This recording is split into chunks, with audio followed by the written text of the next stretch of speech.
webinar. Today is episode 23 and we are grateful na magkakasama tayo ulit this afternoon sa loob ng isang oras para sa ating Nutrition and Health webinar series. This is brought to you as a community service by Pharmacia Jimenez with today's sponsors, Cell Life Cellular Nutrition, Cell Life Antioxidant, Oranim Thera Mouthwash at Thera Mouth Spray, Settle Active Feminine Wash. Last week, if you will recall, our resource person, Mr. Bizaras, talked about how a daily morning routine develops a fit body, mind, and spirit. Its personal benefits and to him and to the people around him, especially during these challenging times. This afternoon, ang episode po natin is about self-care, live a more positive life. This is a continuation of last week's discussion on holistic health. It's very important in times such as these when we have all experienced physical and mental challenges. It's also absolutely critical that for us to be able to help anyone, we have to take good care of ourselves as well. Para ipaliwanag ang importance ng ating topic for this afternoon, we have invited a resource person who is a subject matter expert pagdating sa ganitong usapan. She is a marriage and family counselor who had her masteral in Christian counseling at Alliance Graduate School and is currently taking her doctorate in counselor education at Miriam College. She has been married for 25 years to attorney Dong Tumuran with two wonderful children, and she is a registered counselor leading the counseling ministry of Christ Commission Fellowship Feliz. She has been counseling and journaling with people who needs help along the way of her life. Blessed to have her this afternoon. Welcome, Miss Marilu Junicio Tumuran. Yes, Hi, good Miss Marilu. afternoon. Hi, good afternoon mga ka-webinar. Good afternoon, and we're so blessed to have you this afternoon. Thank you for your time. Dahil tayo ay streaming via Facebook Live sa ating FB Live viewers, we encourage you to chat with us. You can ask questions, just comment down below and our subject matter expert will try to answer them. Maaari din kayong makatanggap ng special gift pack from our sponsors this afternoon. Just keep your questions and comments coming, and should you find this episode valuable and relevant, kindly forward and share it to your family and friends because sharing is caring. So let's get started with our topic. Miss Malu, ano ba yung definition ng self-care at ano ba yung mga napapaloob dito sa topic na ito? Yes. Since every one of us, we all want to take care of ourselves. Kaya the reason why we want to take care of ourselves also because we want also other people to the way that we interact with them is very harmonious. Kaya there are many aspects, yung 5 domains of an individual that I will like to share it with you. We know that caring for others is something that must come out of the overflow of who you are. Would you believe with me that you cannot give what you do not have? So you need to take care of yourself first before you can care for other people. And how are you going to do that? Ang sabi nga, you cannot pour from an empty cup. How can you give something that you do not have? Kaya take care of yourself first. There are many ways that you can take care of yourself. Ako, meron ako mga hinandang questions para sa ating mga taga-webinar. And if you have answered any one from these questions, yes, this is answerable by yes or no. And then you answer it by yourself. Una kong tanong to everyone, do you find yourself getting easily angered or agitated? Yes or no only. At the end of the day, are you overwhelmed and unable to deal with things at home? Do you get frustrated trying to control difficult situations, projects, or schedules? Do you have trouble sleeping? Is it hard for you to find time to eat healthy and exercise? Do you have trouble separating your work life from your home life? Do you bring work home with you? Are you extremely critical of yourself? And do you have trouble letting go of past hurts or sentiments? And lastly, do you have trouble concentrating on tasks? If you have answered yes to any of these questions, this webinar is for you. It is good that you will get some new ideas if you are already practicing self-care. But if you have answered at least lang one no from these questions, this is also for you because it is high time for you to practice self-care. Kasi when we hear the word self-care, ang unang talagang pumapasok diyan ay yung taking care of the physical health. But what I want you to know, ano ba nga ang self-care? Because self-care involves, this has to be intentional. You need to do it with intentionality, that practices in which you engage. So what you want is to restore, to refresh, relax, and regroup. There are 5 domains on how you can practice self-care. These are the activities. This can be a new idea for you. Ang 5 domains, as an individual, there is the mental self-care, emotional, spiritual, relational, physical. So ano ba ang gusto niyong unahin natin? Kung ako nga ang tatanungin, yung iba kasi pag sinabing self-care, ang talagang unang naiisip yung physical. Totoo naman. Kasi that is a gift from God. Yung magkaroon ka ng gantong buhay, regalo yan ng Panginoon. Pero ang gusto kong umpisahan is the mental self-care. Bakit mental self-care? Because it means giving your mind the love and relaxation it deserves. Kasi sa aking paniniwala, that whatever you think, whatever it is in your mind, yung cognition mo, this affects the way you feel. And whatever you feel affects the way you behave. So this thinking, this is the mental aspect, and this feeling, this is the emotional aspect, and the outcome, the behavior, that is affected with the way you think. Sinabi ko nga, it has to be intentional. You need to be intentional about what you put into your mind and what you read, what you watch, what you think about. Kaya you need to be careful. Ano nga ba yung mga binabasa mo kadalasan?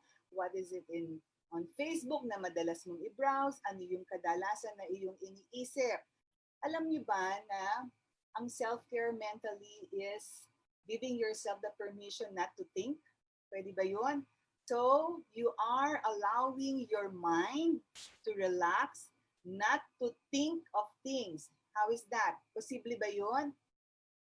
Posible yun by doing this. Ang ilaw, tina-turn off mo. It's the same thing. You can turn this off. You shut this off from where? From fear, from doubt, worry, anxiety. Now, when you know how to turn this off, kasi ang tanong ko po sa ating mga taga-webinar, kung ikaw ay nangangamba na meron kang mga anxiety, anong naidudulot nito sa iyo?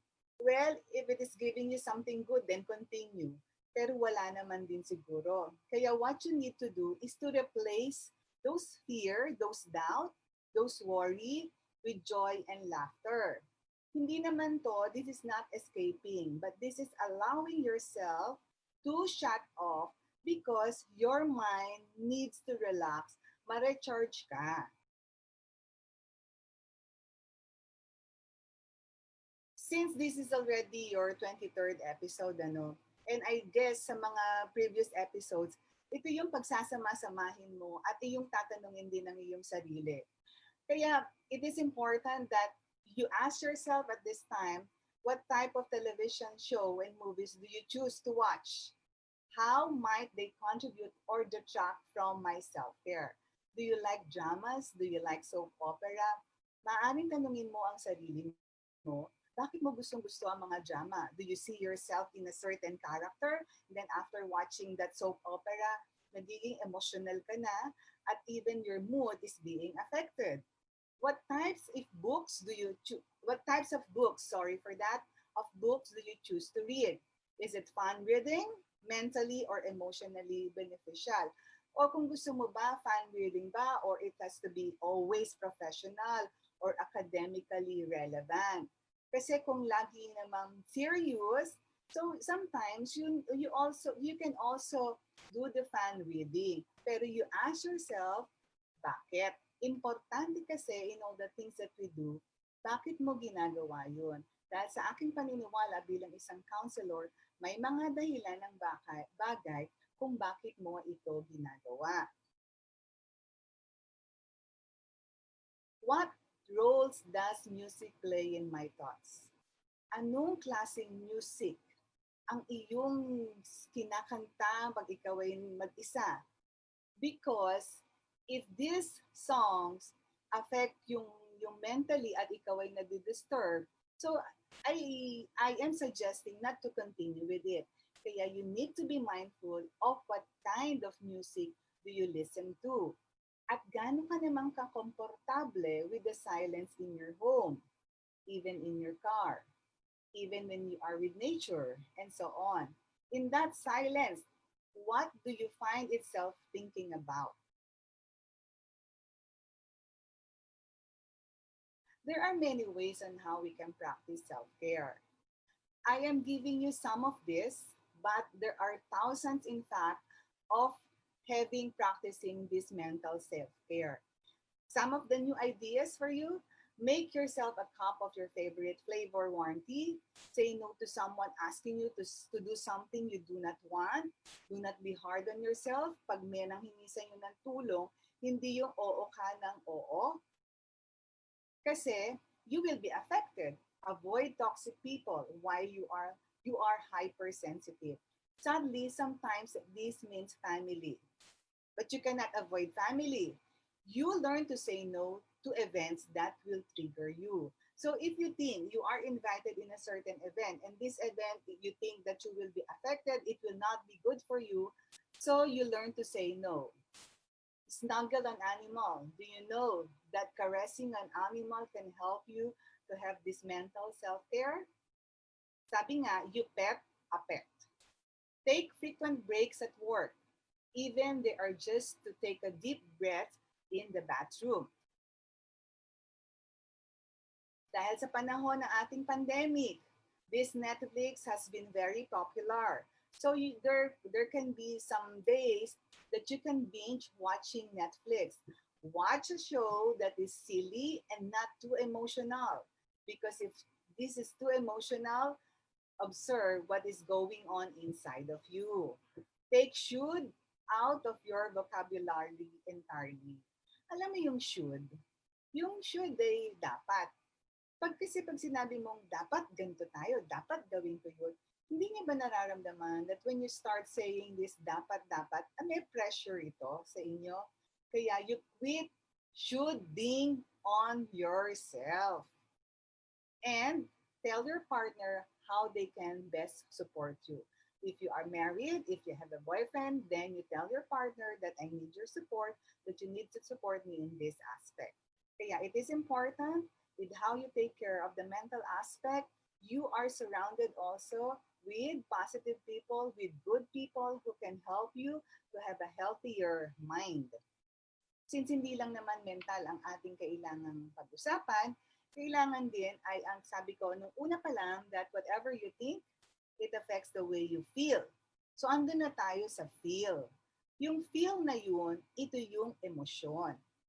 Kaya ang kailangan ng gawin doon ay tanungin nyo rin din. Ito, isa pa to. Tanungin mo rin din ano yung pagkain that after taking it affect your mental and emotional functioning. Do you have a sufficient time each day to eat or to drink enough water? So you need to be conscious on what you eat, and you must have plenty of water every day. Sufficient water. Do you notice that after that you feel worse after eating certain types of food?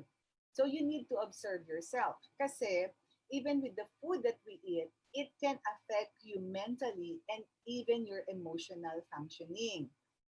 Do you use food as an escape or a way to self-soothe rather than addressing your core emotions and needs?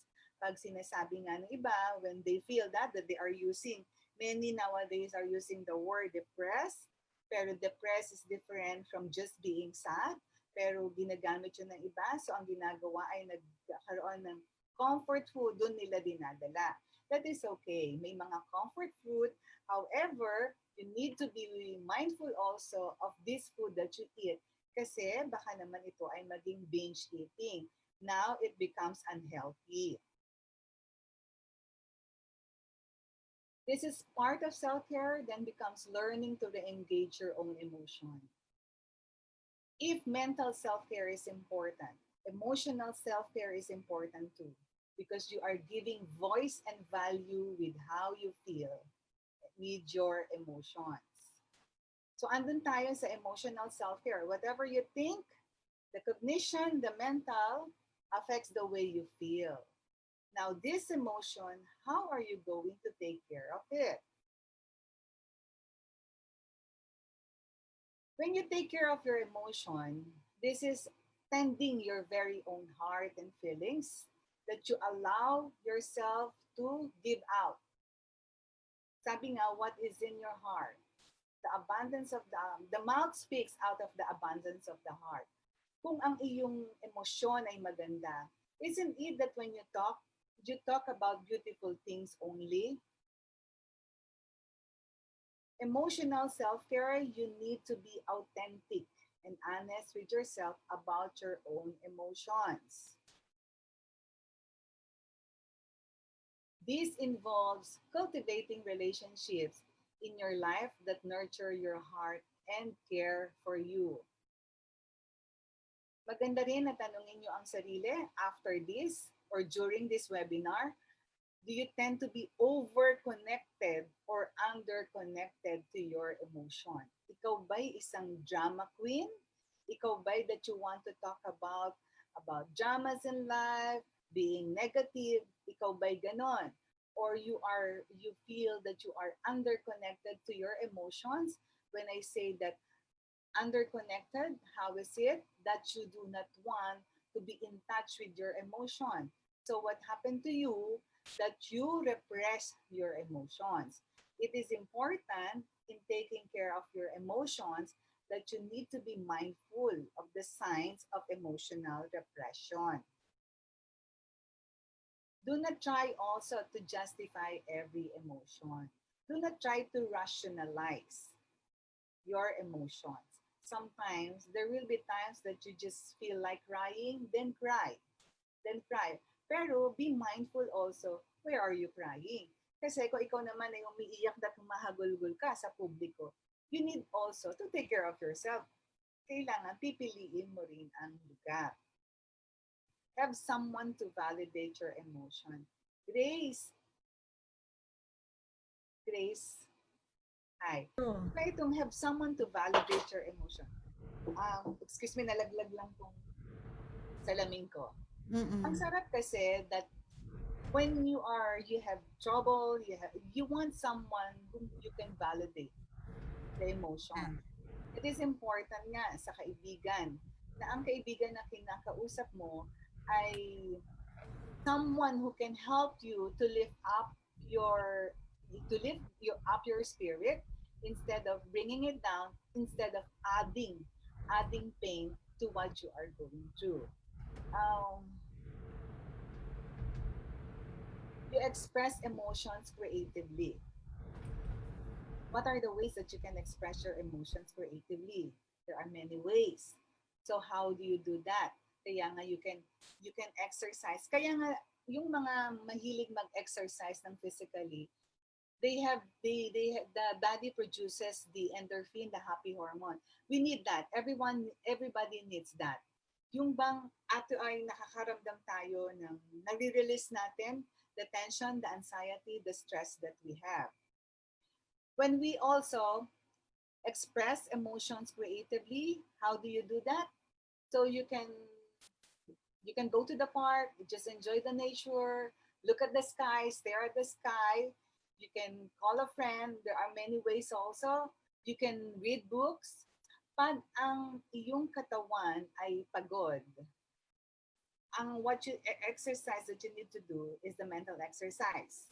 So, Pag pagod ang katawan, ang kailangan nito ay reading. Pero pag pagod ang isip, ang kailangan na exercise is naman the physical exercise. The emotion, the mental, these are important. Ang physical, this is something that we should not negate. I think these five domains that I'm talking about, the physical, mental, emotional, relational, and spiritual, they are all important that we are not to negate one aspect of which. Pero with physical self-care, those who are very mindful about how to take care of their physical body, I think they are also the ones who would like to take care of their mental aspect and even their emotional aspect. So when you are naman, yung emotional aspect mo ay healthy so that you understand that you also need to take care of the physical.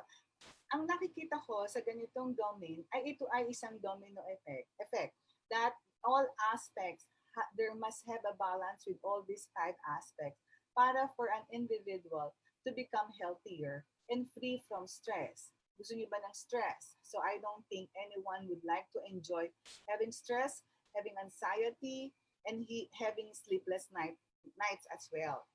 So when I say that physical self-care, and how is this?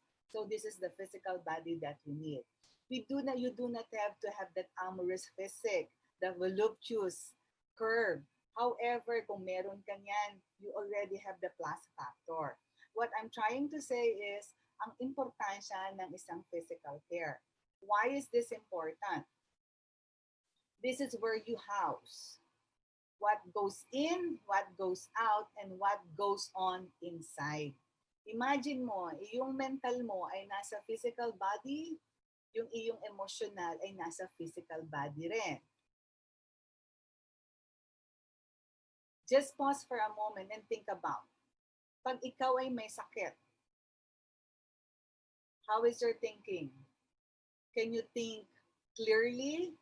Consider this, your ability to think or feel is altered when you are sick or in pain. Kaya ang physical, you need to take care of this. And how are you going to do that? I'm sure many of you would say, of course, exercise. Pero it's not only exercise ang kailangan natin sa physical self-care. Ask yourself also, what type of exercise or physical activity do you engage in to take care of your body? There are some who do the aerobic activity. Some they just walk, some they just run. Or after this, try to check yourself. These exercises, anong pakiramdam mo after doing this? How is your heart rate? Do you feel better after more reflexive and stretching based activity? So you check also the kind of exercise that will suit your body. So kung ikaw naman ay may problema sa mga knees, you also need to consider ano yung exercise that your knee will not be affected. That do you avoid physical exercise and activity? Sa mga ayaw mag-exercise, do you avoid physical exercise and activity? If so, bakit? Importante, bakit? Sabi nga kailangan ng self-care. However, kailangan maging intentional ka in doing this. I'm not saying that you run 100 kilometers to do the physical exercise, but there are many ways on how you can do it. Physical involves also your sleeping time. How many hours do you sleep? Do you prioritize sleep and allow your schedule to accommodate the amount of rest of your body needs, not just what it can survive on?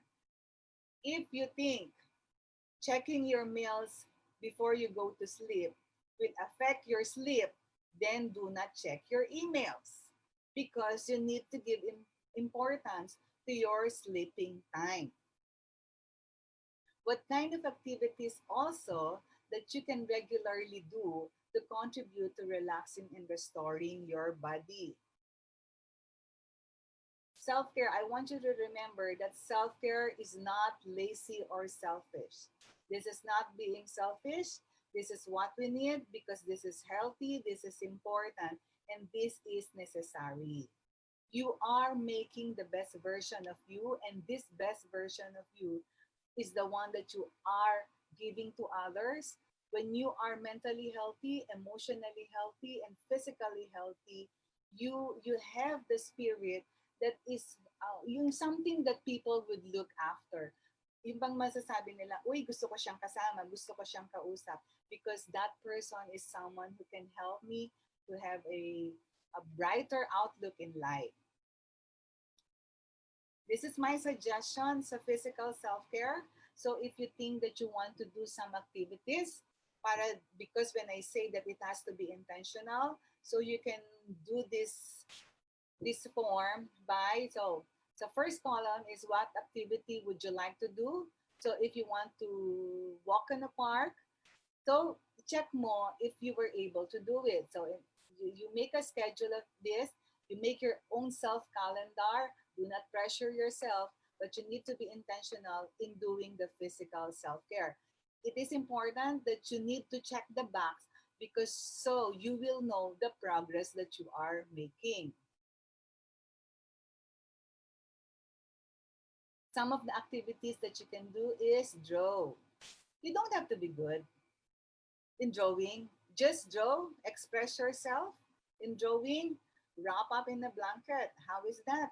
So if it's a lazy day, day off ka, that is fine. You need to exercise, take food supplement.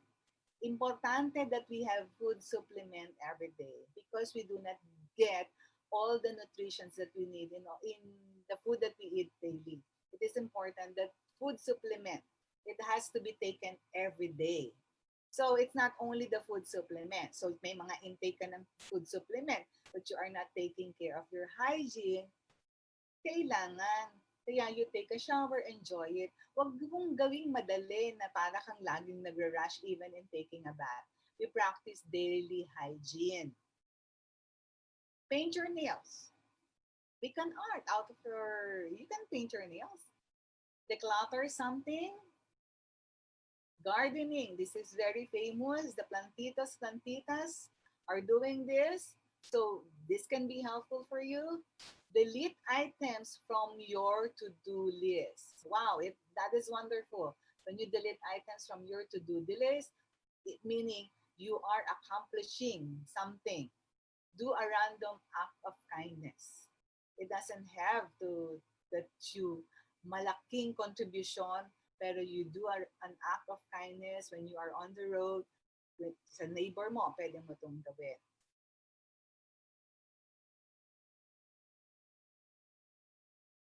Grace, itong mga self-activities, Grace, can you hear me? Naka-mute kasi ako. Sorry, Miss Malu. Oo. Question lang in between, you were talking about taking care of yourself pagdating dun sa hygiene. I hear a lot of stories na sabi nila, all of a sudden, yung anak nila or yung friend nila, hindi naliligo, hindi na toothbrush, hindi tumatayo, hindi kumakain or something. So, you mentioned about yung part of the self-care, dapat holistic approach. Yung mga yung mga ganong circumstances or yung ganong situation where you find somebody na, yun nga, alam mo naman na okay siya dati, I mean, she takes care or he takes care of himself very well. All of a sudden, hindi biglang walang ano lang, I mean, walang motivation to actually take care of himself. So, paano mo matutulungan yung ganong tao? All of a sudden, ayaw bumangon, ayaw maligo, ayaw mag-toothbrush, ayaw mag-shower, yung ganon. Miss Alam mo, Malu. maganda nga dahil that you need to practice mindfulness, in your family, kung may member ka ng family na all of a sudden ganun ang naging behavior, something that you must look into. Anong nangyayari sa anak ko? Bakit dati ganun siya, mahilig siyang maligo? Anong pinagdadaanan niya? Kaya nga, in other webinars that I have, it is important on learn how to ask questions. Wag nang tinatanong, ano ka ba? Hindi ka maligo, dapat maligo ka. Yung alamin, so paano mo alamin, huwag kagalitan. Kaya nga, anong dahilan, anong nararamdaman mo at hindi mo gusto ang maligo. If you notice how I say it, anong dahilan dahil nga hindi mo gusto ang maligo. Hindi ko sinabing anong dahilan at ayaw mong maligo. Pero isa rin ang tinutumbok ko. Kasi when I ask my children, I refrain from using why. Bakit ayaw mong gawin yan? Anong dahilan at hindi mo magawa? Yan. Importante yun. Maganda na tanungin. Tanungin kasi lalo na kung masyado dati mahilig na twice a week, twice a week ano, twice a day yung maligo, alamin natin. Okay. Yes, thank you, Miss Malu, for that answer. So, You're, kanina yeah. Grace, when I said na, Yes, Miss nakikinig Malu. ba? Yeah, yeah. No, no, go ahead. You're on. Okay. Kanina sabi ko, whatever you think affects the way you feel, and whatever you feel affects the way you behave. So, kadalasan ng tinatanong, pwede bang mag-alter yung physical, itong mental at saka yung emotion. Whatever you feel naman affects the way you think, and that will Mhm. affect the way you do. Okay? Pwede siyang mangyari yun. Kung ako ay nalungkot, let's say I'm not invited in a party, iisipin ko, malungkot ako because I was not invited by my friend to his party. Nalungkot, sumama ang loob. So, ayaw na rin maligo. Ayan, dahil nga stay in the bedroom the whole day dahil nagmumukmok. Kaya nga, importante, you need to take care of this. Ano nangyayari? Anong dahilan at iyon ang inisip mo, hindi ka invited because they don't like you? But if you try to refrain, hindi ka invited, and you refrain this, mindful, oh, maybe because I was not invited dahil budgeted ang kanyang party. Baka family niya lang yon. So, what you do is you understand, hindi ka magmumukmok sa kwarto. Pero once ikaw ay nagpaalipin sa iyong emosyon, hindi ako invited, maybe because he doesn't like me, hindi na kami friends. So, nandito na, no? He doesn't like me. Hindi ko na rin siya babatiin in our next meeting. So, this is very powerful. The cognition is very powerful. You can be slave of this if you are not mindful of that. In counseling also, ang very popular kasi na ginagamit is the cognitive behavioral therapy. It is the cognition to tsaka the behavior that we try to alter, that we try to help our counselees. This is a form of psychotherapy that focuses on the person's thought, belief, and attitude that affects the feelings and behavior. Kaya this is a positive impact on how people feel and act and equip them with coping strategies that help them deal with challenges. Especially now that we have a lot of challenges, but slowly we are getting used to this new normal. Wala tayong magawa eh. We need to embrace it. We need to embrace it, maging productive tayo instead of being a slave of sana dumating at bumalik na tayo sa dati. Yes, we will go there. We will reach to that point. However, as of this moment, we can't do anything yet but to help the government by practicing self-care, by practicing also what the government is asking us. Yun lang, na maging contribution tayo sa ating government as well and even in our family setting. Okay, Grace. Sige, I'll continue. Nasabi ko Mhm. kasi kanina, the mental, emotional, and the physical. Iyon lang ba ang kailangan nating pangalagaan? No, there is also the relational. How many of you, do you have a pet? Dog, cat? So when you have a pet worm, how do you know that if it loves you? Gusto nyo, even if you have a dog, you know that your dog, when they see you, yung nagwawag yung tail nila, that means they are happy that you are home. So, the relationship that you have with your dog is being reciprocated even if your dog is not talking. However, the way the dog is expressing his happiness by expressing yung kanyang tail. So, ang ibig kong sabihin dito, relational self-care, that is part of your self-care rather. Bakit?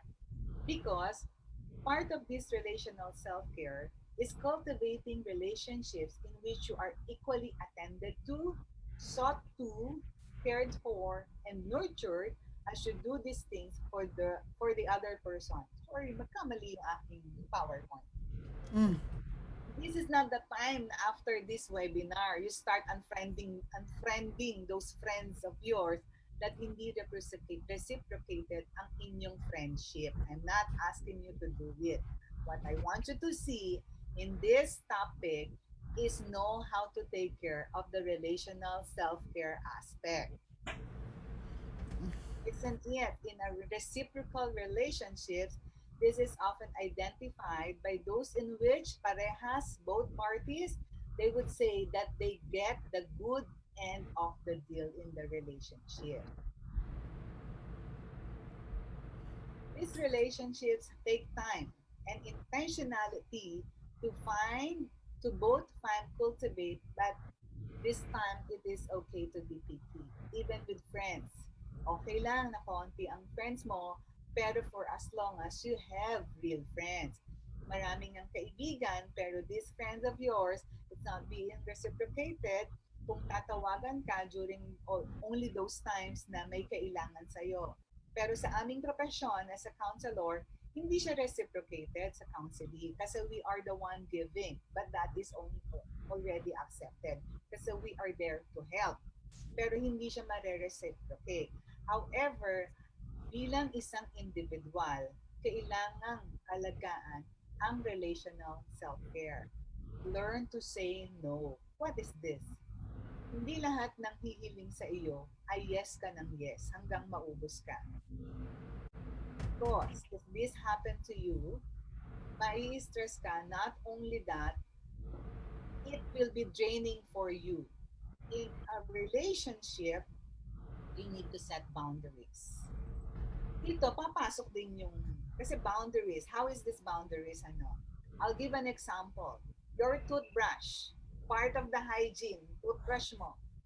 Would you like your spouse to use your toothbrush? No. Even your closest friend, no. That is the physical boundary. What is yours na ginagamit ng personal para sa iyong hygiene, that is yours only. So, boundaries, this is when you say, you tell to people what is okay with you and what is not okay with you. So, if you do not have boundaries, you keep on saying yes to all the requests. That will be draining to you. So, if you feel that you are already drained, ano ang madi-drain? Physical. Because you are always saying yes eh.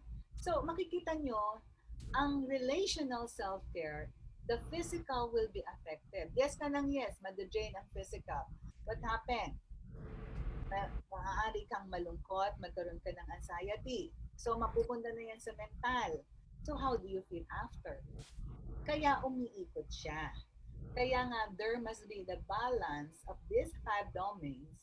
And I am not yet done with the 5th domain, which I think is very, very important, which is very, very important also. Kaya for those who have not set yet their boundaries, learn to set boundaries even in your relationship. Kahit nasa marriage, may boundary yan. Yan ay respeto. Yung mga bagay that you are comfortable with, you tell to your spouse, and mga bagay that you are not comfortable with. Ba tayo dyan, Grace? Antito ko, may question na kasi kaagad from the live viewers eh. Oo, sige lang. Go ahead, Miss Malu. Dahil sabi ko, huwag naman na after this webinar, mag-unfriend na kayo ng friends nyo. Pero you ask yourself, what type of friends do you choose?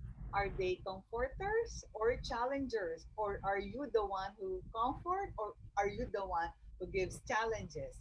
Do you share similar values? Where are you different? Pagkatapos itong webinar, time for you to reflect. So as you reflect, you practice this mental and you practice also the emotional aspect. All right. So what strengths do you bring to relationship? What weaknesses do you have that seem to be a theme in your relationship? Ako, ang dami ko palang question sa inyo because I want you to reflect. Because I'm just giving you the ideas, but kayo mismo, kayo ang may hawak ng inyong mental na aspeto. Kaya, kaya nga, practice mindfulness. How aware are you of the motivations you bring to interaction with friends? And what role are you most often trying to live out them? How receptive you are to constructive feedback. Are you from friends o makatanggap ka ng mga constructive feedback? Sinabi sa'yo pero hindi mo nagustuhan. Galit ka. Magandang tanongin ng sarili. Bakit? Anong dahilan at nagagalit ka? Kasi I think also to mga constructive feedback, ang intention naman nito ay constructive from the word itself, not to distract you, to destroy you, but constructive. But how come there are people that who cannot receive this constructive feedback? So ask yourself, ano ang dahilan? Who is in your life? These are your reciprocal friends. And which relationships in your life are not reciprocal? Is there something you can ask for, do, or change that might facilitate them in becoming more balanced? In the beginning, I ask you to answer those questions because you will get some new ideas if you're already practicing self-care. So the questions that I'm giving to you is this is the time for you to ask yourself and meditate on it, think about it. Who are these people that your relationship is being reciprocated? Because as an individual, it is okay na yung the love that you show ay hindi ito naaabuso. Are there some relationships that you need to let go in order to pursue relational self-care? Huwag nyo naman i-break, ha? What I want you to do is think about those relationships that you have that is not being reciprocated, and how you can change it and in order to pursue the relational self-care. Grace, ano yung ibang questions na?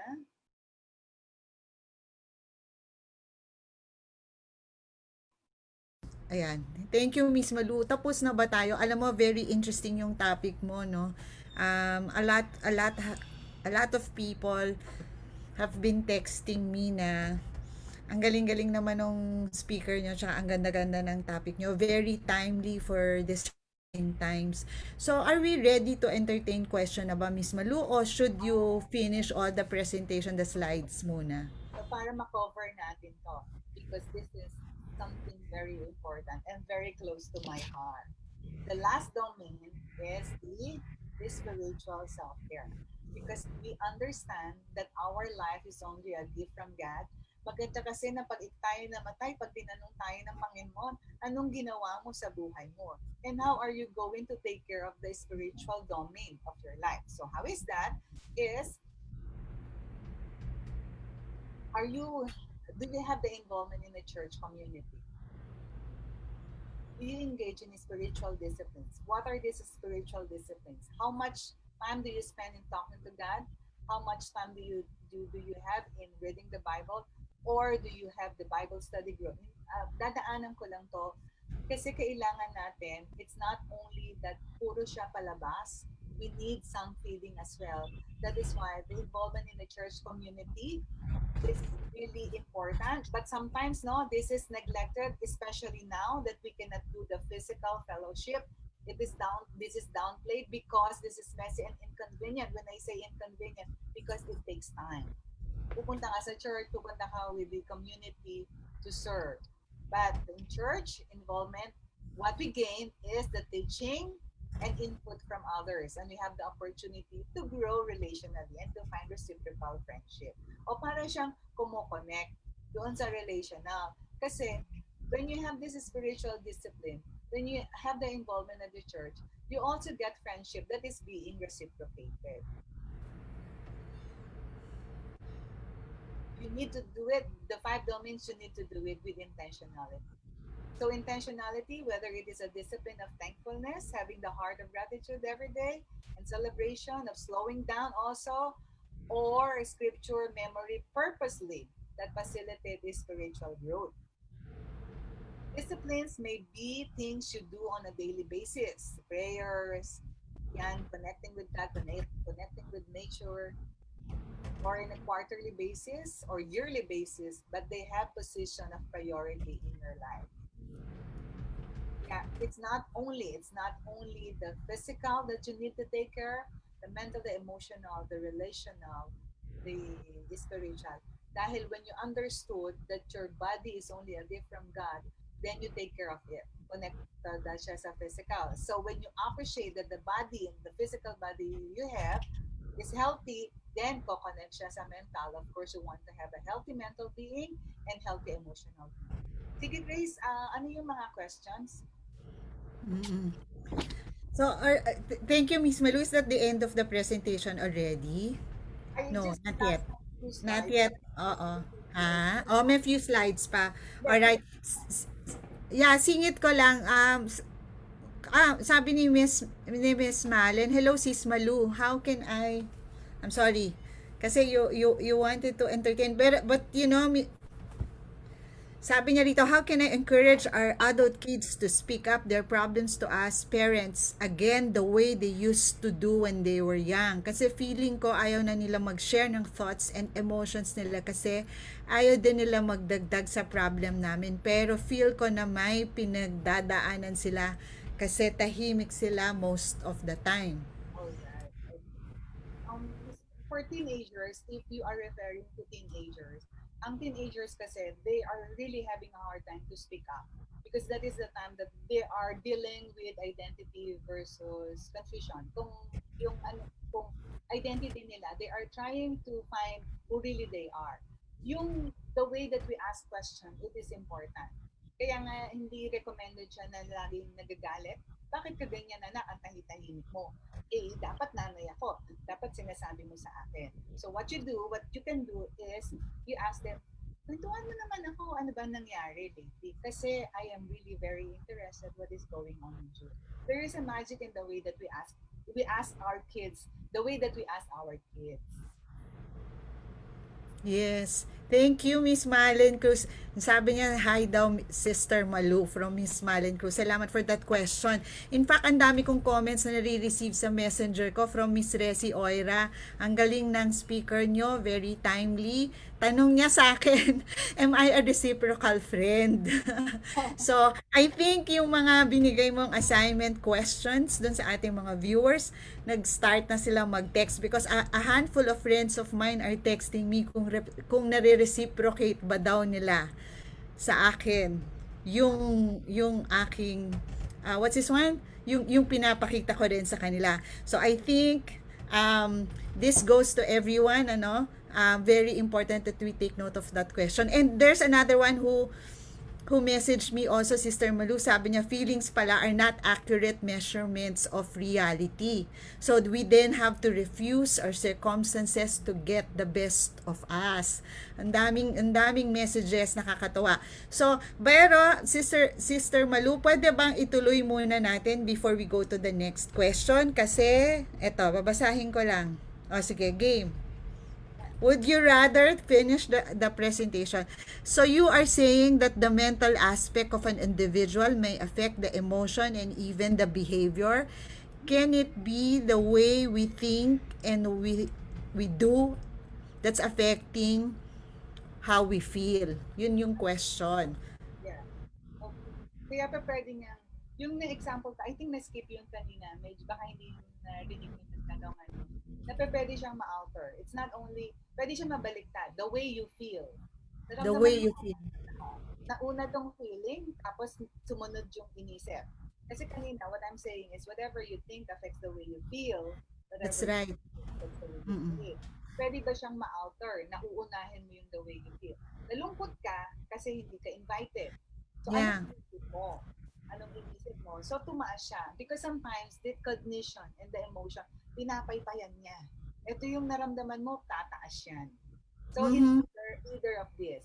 Pero, yung reaksyon iyon ang nagiging outcome. Yung reaction. Behavior. Oo. Behavior. Sabi nga ano, no, I just remember now, no, sabi ni Shakespeare in yung similar in 1601, sabi niya, there is nothing either good or bad, but thinking makes it so. So it can be good to others, can be bad to someone, but thinking, this is very powerful. How do we interpret things? Mhm. So sabi pa nung isa, yeah, how do we, I think that you're right, Miss Malu, no? You mentioned about this earlier dun sa when you were going through your slide. Sabi pa nung isang question number 2 natin. So does it mean an individual who's not conscious of his mental wellness can be bothered by the events? Can you also give an example for that? Can Yes. an individual who is not conscious of his mental wellness can be bothered by the events? Yeah. I think dito rin papasok yung kasasabi ko lang na tungkol kay Shakespeare. Sabi niya, there is nothing either good or bad, but thinking makes it so. So an individual who is not mindful of his thoughts, it's not actually bothered with the event, but with how he interpret the event. So it's the interpretation. It is the thinking that will affect him, not the events at all. Okay. So far, that's the questions that we have now. Miss Malu, we can go back maybe to the slides first again. Because even Jesus Christ, gusto ko itong ipasok, ano? Kasi even Jesus Christ, He knows how to practice self-care. And how is that? In Luke chapter 5:16, remember the story that when God went and prayed to the Garden of Gethsemane, as often as possible, Jesus withdrew to out of the way places for prayer. So Jesus modeled us self-care already. So this is the last slide. This is where the objective is for an individual to feel vital and have the balance that, of course, we want to be freed from any depression, from stress and anxiety. So with the spiritual self-care, that is where you practice the prayer, meditation, the spiritual community, and be forgiving every day, finding purpose and meaning. And yung physical self-care, the nutrition that we take daily, the sleep, the exercise, the water intake, medication, the supplements. Don't forget the supplements that we need to have, the breathing, the hygiene, that is part of self-care. And dito pinagsama yung emotional and mental. Kasi nga, naggaganon silang dalawa eh. This is the positive self-talk. So you can talk to yourself, self-talk. Pero wag mo lang kakausapin ng sarili ha pag nasa labas at nakas, na na wala ka naman talagang na malakas ang boses mo. Positive belief, feeling one's feelings. You can write the mood journal, gratitude journal, have a library of positive memories, not the record of wrongs. You do the psychotherapy. What is this? The psychotherapy. This is a counseling session wherein that you talk to the therapist. What are your difficulties? And the family of origin healing, working through grief. If you have lost something, especially yung last na Ulysses and Rolly, you want to have that process be discussed. Pwede yan, you seek counseling and work with a good therapist. Ang lifestyle kasi, kaya nga sa positive lifestyle. Kaya in having the positive lifestyle, it has to be enjoyable, pleasurable, that we also have a time in nature, fulfilled tayo. We feel that we are fulfilled with our works, that we have the goals in life, that we are to relax also. The structure, we have the structure and routine that we do daily. Oh, before I forgot this, the relational self-care, you need to get people that who would support you. And who are these? Your family, your friends, even the therapist, the counselor, or the minister, your pastor, support group. And if you need the day treatment, do it. Community service. That is where also that you can get the support And that will fall in relational self-care.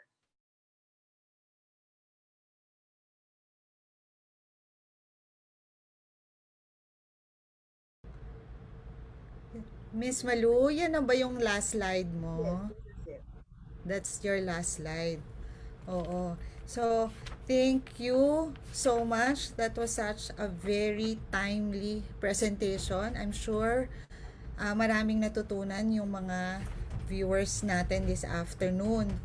Um, in fact, no, Sister Malu, dun sa mga pinakita mong diagram, ang question that I got from my messenger is, how do you know which one to prioritize? Ayan. Someone who is already practicing self-care, physical self-care, I think they also want to have the mental self-care. Parang sumusunod dyan eh. Someone kasi, it will be what I want you to see, mga taga-webinar natin, there must be a balance of these five domains. If you appreciate the spiritual self-care, then you understood that you need to take care of the physical body. So you practice physical self-care. That if you want to have a good relationship with your family, with your office mates, sa mga katrabaho mo, so you practice also emotional self-care. Kasi you are representing the best version of you. The way that you interact with them, something that they would look after na ito masarap tong kasama. Which one to prioritize? There must be a balance. Hindi siya pwedeng kalimutan ang isang aspeto at maging maging puro na lang mental, puro na lang balance siya dapat. Balance, oo. Thank you, Miss Malu, for that answer. Paki-stop lang po ang sharing natin para we can see you sa screen. Ayan, na-stop na. So, dito sa question natin from I'm taking it on from my messenger, ano, Miss Malu, I have to wear my glasses. Ayan, sabi niya, bakit po dalas that there's a conflict between the mental and the physical? Siguro, Miss Maluting sinasabi, the spirit is willing but the flesh is weak. Pero kasi yun, that's biblical sa scripture. But for those who do not understand what the scripture is saying, mas marami yung naririnig natin, gusto kong bumait, pero di ko magawa, 'di ba? Oo, so yun yung question niya. Why is there a conflict Okay. between my mental and my physical? Gusto kong gawin but I cannot do it. Maybe kung gano'n nagkakaroon siya ng hindi nag-a-align, there is a discrepancy between the thoughts and the action. So that is something that you need to call on na kailangan tugma siya. Kasi if you want, let's say, if you want to have a good physical body, dahil let's say, gusto mo talaga na maging maayos ang iyong pangangatawan, kasi iniisip mo, hindi mo kaya, tinatamad ka. So this is very powerful. Anything, kasi alam mo, ito naman ang talagang sinisira sa atin eh, ng ating kaaway eh. Kung ano-ano ang pinapasok dyan. Pero once yung naging aware ka na, oy, I need to be mindful. Kaya it is important that you practice mindfulness. Teka, you ask yourself, ano ba yung iniisip ko? Bakit hindi ko magawa? O maybe, I feel discouraged because of this. So what do? Is to restructure. Kasi kung structured na to for years na gano'n ang thinking, so this is the time that you need to do restructuring para sumunod ang action. Okay. So, mas naintindihan natin ngayon bakit meron conflict, ano? So, at least alam natin what to do with that now. Yung next question natin, Miss Malu, are all katamaran in personal hygiene a reflection of a mental health or mental issues? Mm, I think no. Because there are some that they are not just, they don't give importance to their hygiene that they should. Kasi unless you are already experiencing that, ayaw mong maligo, 2 weeks ka nang hindi naliligo. And from that is no longer healthy. That is, ano na yun, kailangan ng pakonsulta. pakonsulta kasi yung kung nakakaramdam ka na for 2 weeks, clinically, na maaari ka ng may mga ibang criteria, maaari kang maisama na clinically na merong depression. Pero lang kasi Mhm. talaga ayaw naliligo eh. Baka dagdag sa shampoo or sa mouthwash at toothpaste. It is a Mhm. must. Yeah, Kahit na practice every day. that's right. Mm-mm. Lalo na alam natin that our body is the temple of the Holy Spirit, so we should really take care of it, especially our hygiene. Yung next question natin, Miss Malu, ang sabi niya dito, thank you, that was such a very interesting presentation. Ang tanong ko po, ang haba. Okay po, Miss Malu, paano naman mo nasabi na ang mga pagkain ay nakaka-affect sa aming pag-iisip? Mayroon po bang studies to back that up? Yung mga unhealthy food, the street food, you check um, yung mga alam natin mga street food, yung mga bituka, we know that it's not healthy. Kaya Mhm. nga, it is always recommended that eat the green leafy vegetables. Kasi yun yung pinapasok mo sa iyong katawan eh. Kaya you need to be mindful. Di ba? Kung ang mga pag-aaral nga na ang pork ay hindi siya maganda para sa ating kalusugan, be mindful of what you eat. Sabi nga, 70% of who you are is That's what you what you eat. Yeah. So garbage in, katulad ng mine, garbage in, garbage out. Sister Malu, Yes. do you believe in that saying? Sabi mo kanina, doon din sa isip natin, what we put inside our minds, ganun din ang lalabas. So, the same with our mouth, ano? Kung Out of anong the ipasok abundance mo, of the ganun din, heart, yeah. out of the abundance Oo. of the heart, the mouth speaks. Out of the abundance of the heart, the mouth speaks. Yung sunod na question natin, ang sabi niya po, thank you Miss Resi again for that. Ah, bakit bakit minsan ang manifestation of depression is through physical, walang kasunod. Oh, bakit daw ang manifestation minsan ng mental Yes. issues are through physical? Yeah. Kasi dinidictate na to eh, ng katawan mo eh. Kaya this is powerful eh. Pag inisip mo that you are sad, kung ikaw ay namatayan, natural lang na malungkot ka. Pero if you do not go to the process of grief, mananatili ka, nagdadaan ka talaga sa depression. But once you understand, this is only an example. Once you understand that there is a process of grief, makakalampas ka doon. Kaya minsan, ito nga mental, dinidictate talaga yung physical. Kaya nga pag minsan nga, di ba, pag nalulungkot ng tao, ayaw nang magkikilos. Kasi you are already being slave with what is on your mind. Kaya ang laki nga itong mental ay napakalaking bagay para sa isang individual. Kung ang nangalaman nito ay hindi kaaya-aya at mga negatibo, magiging alipin ka niya. Okay. So, I guess that's the reason why we have our mind over our our body and the rest of the parts of the body. Dapat talaga, yun muna yung importante, ano? Last few questions na lang tayo, Miss Malu. Kahit na gusto pa nating mag-overtime, we are more than an hour already. Sabi niya, nag-iisip pa po ako, pero hindi ko lang maintindihan, Miss Malu, dun sa sinabi mong there should be a balance between all the compartments ba to? Between Okay. all the five, yeah, oo. Pero you are saying now that mental pa rin is the most important. Yes, every aspect, they are all important.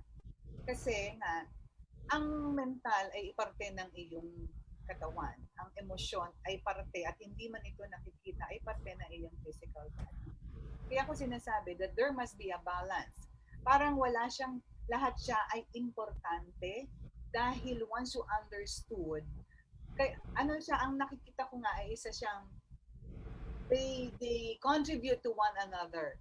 Kung if you have the healthy mental being, then you feel good.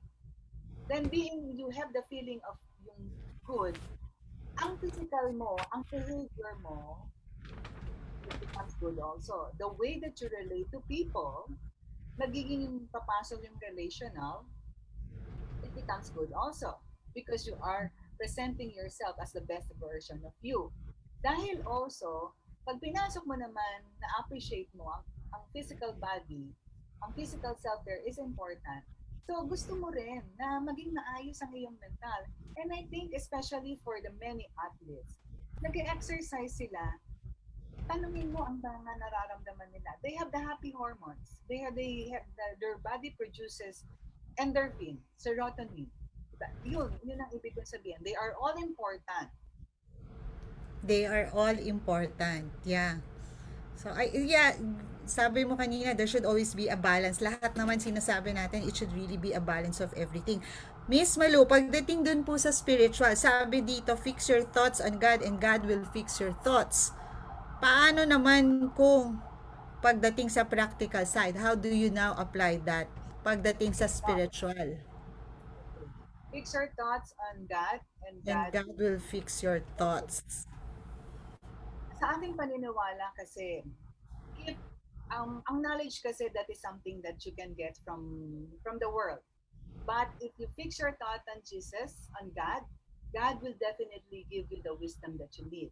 So, whatever that you are doing is only the byproduct because you have invested your thoughts, you have invested your life, your time to Jesus, and whatever that you do positively is only the byproduct of the investment that you do. Well said. Thank you. Last question and before we close, magsasabi ba ako ng kanyang pangalan? Ang sabi niya, Miss Malu, thank you for that beautiful presentation. We appreciate you. This is very timely for all of us, young generation. So, paano po yan ngayon? Na kung ang sinasabi nyo is we should really accept the new normal. Paano ngayon ang uunahin ko sa pag-aaral ko, nutrition ko, pag-obey sa parents ko, at higit sa lahat, yung mga friends ko na hindi nire-reciprocate ang love ko. Ko alam kung saan ako magsisimula dahil ang dami niya tanong. Magsisimula ko doon sa huli. Na may mga relationship that is not being reciprocated. But if that relationship is important to you, then you tell it to your friend. You know that I am hurt with this because you are not getting back on me pag tinetext kita.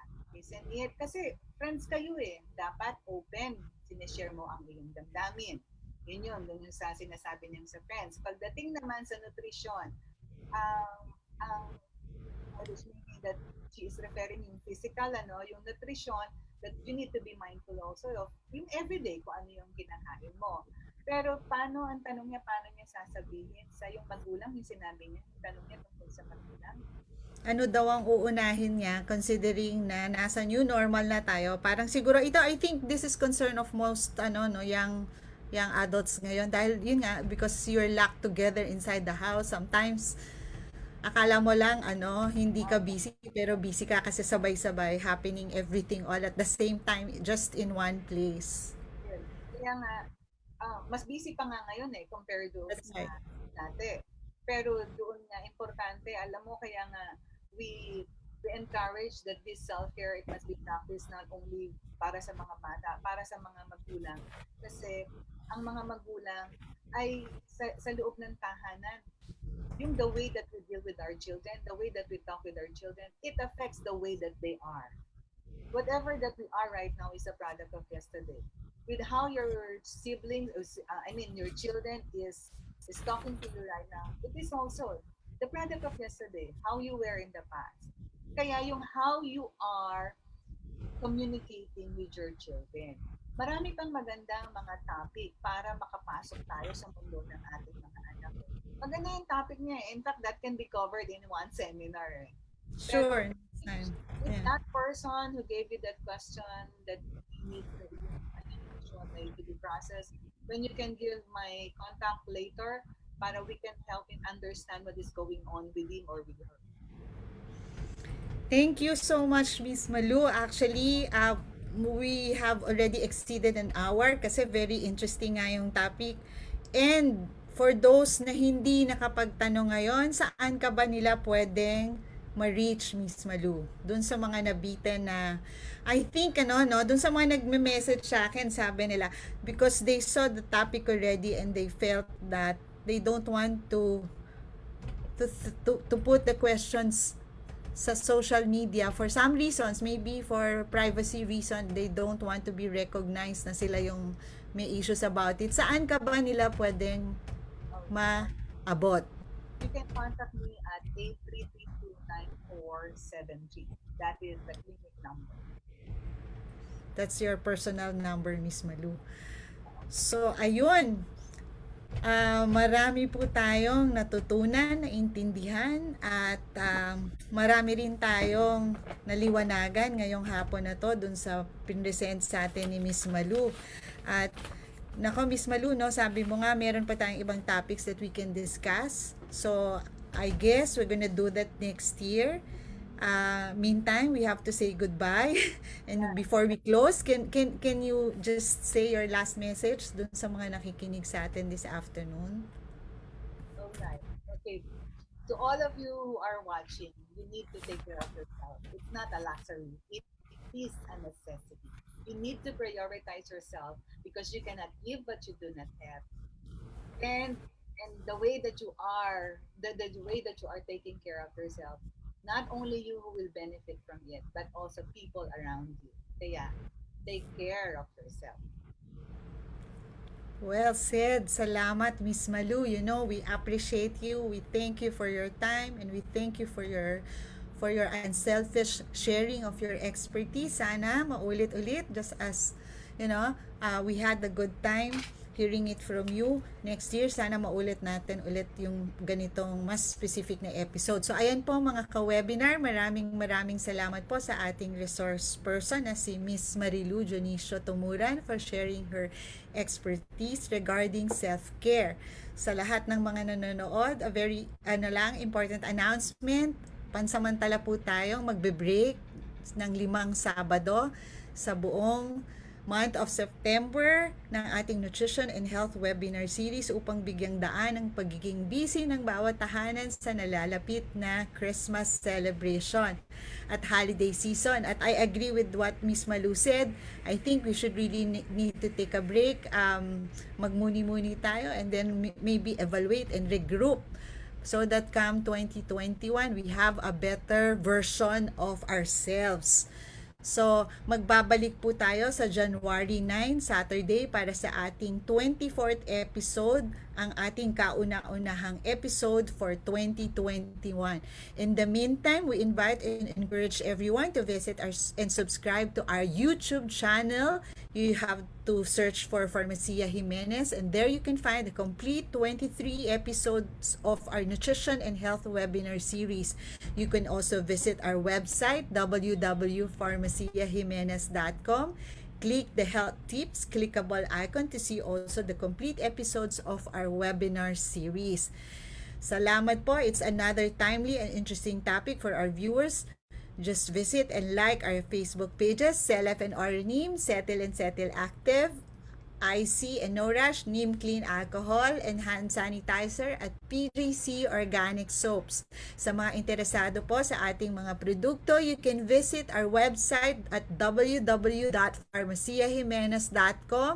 You can buy also our products sa mga leading drugstores like Southstar Drug, Generica Drugstore, the Generics Pharmacy, of course, the Mercury Drug, at sa mga authorized provincial distributors nationwide. We will see you again, God willing po, first Saturday of January 2021 po. A blessed weekend to all of you. Magandang hapon po.